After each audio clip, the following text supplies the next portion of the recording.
Thank you for being here today. And welcome to Help with Our Love Entertainment, where we help everyone to learn proficiently. As you all know, that Our Love Entertainment is not all about entertainment, but education as well. And right now, in the subject of math, we're going to start with the beginning level. We're going to cover lots of material. And this is going to be our kindergarten level math. And because with math, it's all about what? Numbers. So here, if you want to pause the video, you can go ahead and jot these things down. Subtopics under the basics of counting. We will be covering them. Okay? So, what is counting? Counting is the process of determining how many objects are in a group or how many of something is. It can involve reciting numbers in order or adding numbers. So it can be done backwards by subtracting or taking away a number or an object. Different things that you can count. The number of people in a line, the number of steps that you take, maybe how many reps when you're exercising or so. The number of days until a holiday. How many days left until Christmas? How about your birthday? They're counting down how many days? 4, 3, 2, 1. Okay. And also another main one example of counting is counting that moolah. Counting money. Yes. What methods we use for counting? We're either arranging items where order matters, selecting items where order doesn't matter, and calculating outcomes of multiple events. Some games that you can play that help you build your accounting skills. Dice, because dice involve numbers. Dominoes or Monopoly. There's a lot of card games. They have numbers on them, and like you see the highest number is the winner or something like that, you know. I declare war, deuces wild, pity pat. What about poker or something? Okay, blocks and toys to count, fruits, apples, or something that you may have. You can count anything. You can go in your drawer and see how many red shirts you have. Practice play shopping at home with fake money. And you can, once you get that down pat, then you can go ahead and practice shopping for real. Some math symbols. These are pretty much the basic symbol. Okay, we have plus sign, minus, times, division, and equal. Addition is to add or plus. Subtraction, minus, take away, subtract. This sign here, it's an X. It is a multiplication sign, and its nickname is to multiply. Some other common multiplication symbols you may see later in some little tougher math, okay? You may see a dot. And it's kind of like a bigger dot, not just some small dot like you're dotting an I or the end of a sentence, a period. It's like a bigger dot right in the middle of a letter, okay? Not at the bottom like a period would be. Like 3 times 4 would be either 3x4 or it would be something like 3.4. And I'll make that larger. So we have the X, the dot. A star could also mean multiply. Then they have something in different types of math where you would see a number inside of a parentheses and on the outside another number. The first number not in parentheses, the second one in parentheses. Then you may also see both numbers side by side, both in parentheses. You may also see a number next to a letter. That is to multiply 3 times K, 3K. Or you would either see a sentence that says 3 times a number K. That is also how you write out this 3K. That is 3 times a number K. Division here. Here's the sign. It's a line with a dot on the top and bottom. The word shortened for that is to divide. Okay. And then there's 3 other ways to write a division problem. A number on with a line and number on the bottom. A number slash number on the right.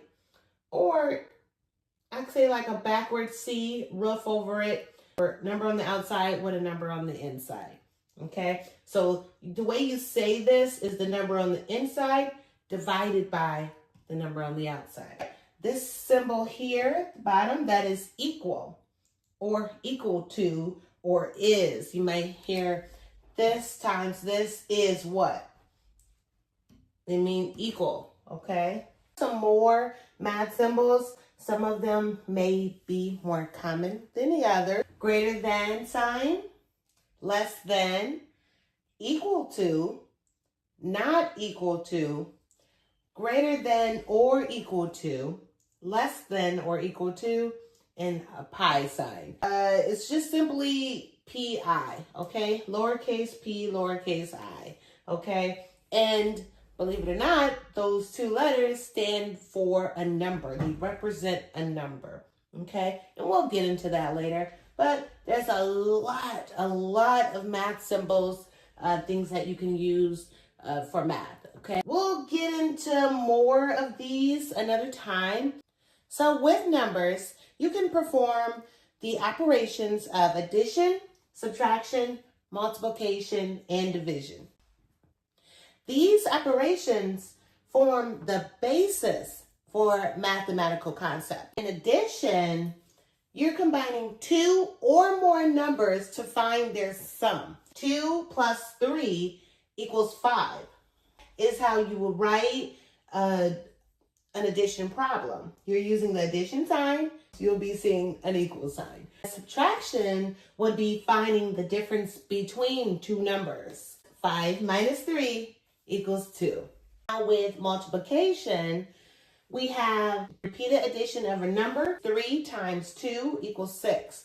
You're adding more on top of another. It's like a shortcut to add numbers. Division is pretty much the same thing. It is repeated subtraction. With division, that means to what? Divide. You're splitting it up. You're dividing it amongst something. So say you have a piece of cake and you have 9 people or 8 people that wants to eat the cake. You have to split that up in multiple slices to give everybody a piece. You have to figure out how you're going to divide it. So you're giving it away, you're taking away, you're splitting it up. It's just going to multiple people. So that still is subtraction. Sometimes it doesn't go into it evenly. 6 divided by 2 equals 3. Here we're using the slash, not the common dot, line, dot, okay? We're going to use the slash. Either way, it is 6 divided by 2. So those 4 methods form the basis of our mathematical concept. Some words and phrases that we use with math, word problems, or someone might have said something to you mathematically, and then you have to figure out the answer, and they use words like these. This is how you figure out if they're asking you to add something, subtract, if it's best to multiply and or divide. So you might want to pause the video, jot this down. These are some basic words, and there are more that they would use when speaking of these 4 concepts, main concepts. And then the 5th one I added is equal. Adding, you would see above, add, all together, and, plus, more, increase, and the word sum. With subtraction, below, decrease, lost, take away, subtract, minus, less, difference, and fewer. With multiply, double, every, half or 1/2 of products, times, triple, twice. Divide, distribute, divide, find each, find per, quotient, share, split in 2. And for equal, there is. So, is there an end? Well, with counting numbers or natural numbers, they extend indefinitely in a positive direction. Going right is our positive direction, and whereas left would be a negative direction. Side note, meaning there's no end. or highest number to reach. It would keep going on and on and on and on and on. How about a million, a billion, a trillion, a zillion, a quadrillion? And then you hear all these other words and names that you never heard of before. Well, infinity is a real word.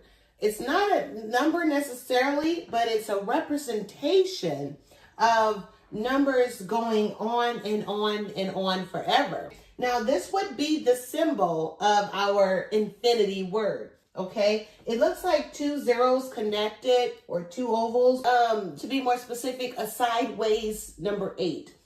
To make the infinity symbol, that's pretty much that, okay? Or to make it simpler, you can just connect like 2 circles. So you can pause the video and take a couple of practices creating the infinity symbol. Feel free to post them and as a comment, share them, and show me how you write or your infinity. You can take a picture with your phone, share it as a comment onto this lesson. There's no end to counting. It goes on and on and on forever. It can also go on and on and on backwards. So counting numbers or natural numbers are the positive integers, extending indefinitely 1, 2, 3, 4, 5, and so on. You can always count by adding 1 to a number and getting a higher number. Is 0 a number? What do you think? Is 0 a number? Yes or no? Yes. 0 is a number. It represents nothing or an empty quantity. It sits between positive and negative numbers on the number line, which we will talk about later. Also, 0, it is considered an additive identity, meaning adding or subtracting 0 from any number leaves that number unchanged. So if I had 4 of something and I add 0 to that, it's not going to change. It's going to stay 4. There's nothing there. If I have 4 and I take away, subtract 0 from that 4, it's still going to be 4 because I'm not taking anything from it. Also, with counting, you need to understand patterns. The next number in place. Say, if I had circles and triangles and squares, and then I have another 2 circles. If I were to say what would be the next shape according to the patterns, what would it be? Right here, even though I ran out of space, it would most likely be the triangle, because after the square, which means that's where it stopped at because I'm back at 2 circles again, the next would be a triangle, and then what? The square. Same thing with numbers. If you know how to count in order, adding 1 more, if I had 1, 2, 3, 4, after learning to count and learning what number goes after 4, this is a pattern. We're counting in order. So then it would be 5 that goes here. If I had something like this, 2, 4, 6, 8, blank, 12, if you look at the pattern, it looks like we're counting by 2s. That means it's skipping a number. It skips 1, 2, skips 3, 4, 2, 4, 6, skip 7, 8, 2, 4, 6, 8. If we skip a number, which is 9, 10 goes here. We skip 11 and there's the 12. So now that we've been over most of the rules and things that we need to look forward to in counting, I hope y'all ready. Let's get it. Let's do it. We are going to count. We are going to learn to count. And like I said, this is all basic stuff. We're just going to dig right into it.